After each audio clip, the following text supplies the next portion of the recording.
Hello and welcome everyone, this is Drennon and I would like to give you a short summary of update 18.5 which has come to Warframe past Friday.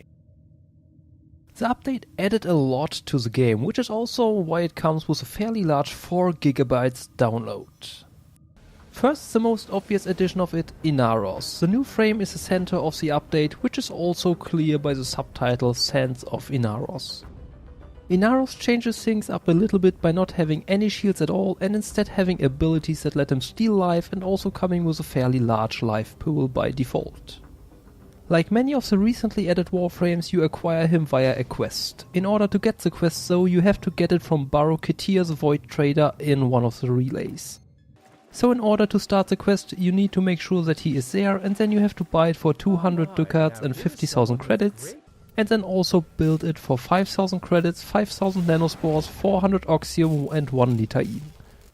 During the quest you will be sent to Phobos to get a burial vessel, which you then need to carry around in your inventory in the following steps of the quest. For each of the steps, which will give you one blueprint each, you will be given a hint on the burial vessel itself which enemy you have to kill in order to proceed with the quest. The cool thing about the quest is that you do not have to wait for one part of the frame to be finished building in order to get the next part, unlike for some of the other frames that are tied to a quest. Inaros also brings his own set of weapons with him. The Mutalist Cernos is an upgrade of the Cernos bow for mastery rank 5 or higher. The blueprint can be bought on the market and requires the Cernos to be built. The dual Toxocyst are dual pistols for mastery rank 8 or higher, and they are an infested clan tech weapon, which means that you can only acquire them via a clan. They can be bought from the market for platinum though. And last but not least, the Lysian is an upgrade of the Torpedo for mastery rank 7 or higher. The blueprint, like the Mutalist Cernos, can be bought on the market and it requires the Torpedo to be built. All three new weapons feature a really high status chance and seem to have innate passive abilities. For example, the Mutalist Cernos leaves gas clouds where it hits, and the Lysian gives you a buff when you hit an enemy. Aside from Inaros and his set of weapons, update 18.5 also adds more enemies to the game.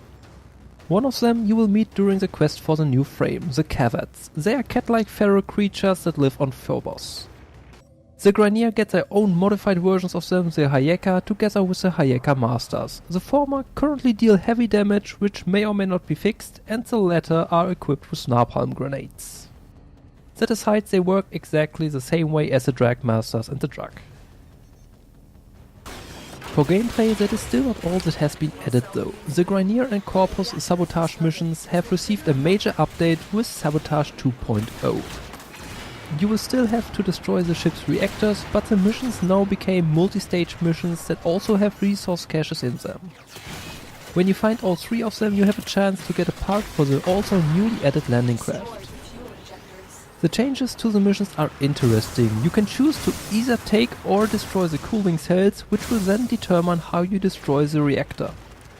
Either you will overheat it and the whole place will start to explode and burn, or you freeze it, in which case the whole mission area will be covered in ice on your way to extraction. In my opinion, this is a very welcome change to the mission type, and I am sure we will see more varieties of objective rooms for those missions eventually. Also newly added has been a spy mission node for the Orokin Moon. It features an interesting new mechanic that lets you not only wonder where you need to be to get to the destination, but also when. I really had a blast playing through this mission and enjoyed it immensely. It is a nice twist on the spy missions we know. You can also get mods that were dropped by the Stalker Acolytes during the Shadow Depth event. The last change of the update, which is probably also responsible for a lot of its size, are changes and upgrades to the graphics.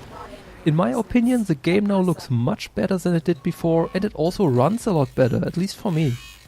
Where I before occasionally dropped below 50 frames on medium to high settings, I now constantly stay above 60, often even 100, with everything but anti-aliasing set to high. So those were all the big changes and additions with this recent update. If you want to know more about all of the changes, you should probably check out the official patch notes in the forums. If you want to see the new weapons in action, I can assure you that I will have a look at them very soon, in 2 weeks at the latest, during my recently launched weapon review series. Thank you all for watching. I hope that you enjoyed this video, and if you did, please give me a thumbs up and leave a comment if you like, and if you did not like it, well, then you can give me a thumbs down as well. Also, if you don't want to miss my other upcoming videos for Warframe, like my mentioned weapon reviews, do not forget to subscribe to my channel.